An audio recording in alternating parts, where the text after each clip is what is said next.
আমি এটা সিদ্ধান্ত লৈছো যে ক্লাছ 3 ৰ পৰা অংক আৰু বিজ্ঞান আমি ইংৰাজী মাধ্যমত পঢ়িম খালি টেক্সট বুকত ইংৰাজী মাধ্যমত লিখিলেও তাৰ পৰিপূৰক অসমীয়া বা বড়ো শব্দখিনিও উইদিন ব্ৰেকেট থাকিব আমি যদি লিভাৰ বুলি পঢ়ো উইদিন ব্ৰেকেট যকৃত শব্দটো তাতে থাকিব যাতে ল'ৰা ছোৱালীয়ে নিজৰ সাধাৰণ জ্ঞান পাই থাকে এটা প্ৰশ্ন হ'ব যে অসমীয়া কমি যাব নেকি দুটা সাবজেক্টত যেহেতু আমি ইংলিশ মিডিয়াম আনিলো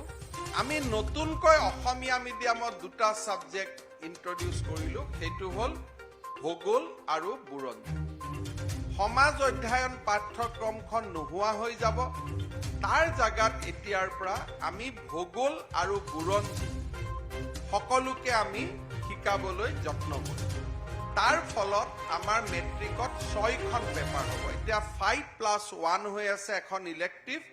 এতিয়া 6+1 হ'ব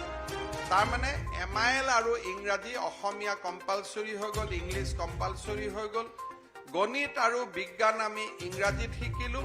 সমাজ অধ্যয়নৰ পৰিৱৰ্তে আমি ভূগোল আৰু বুৰঞ্জী শিকিলো লগত এখন ইলেক্টিভ সাবজেক্ট থাকিল এইটো এটা আমাৰ যোৱাকালি সিদ্ধান্ত হ'ল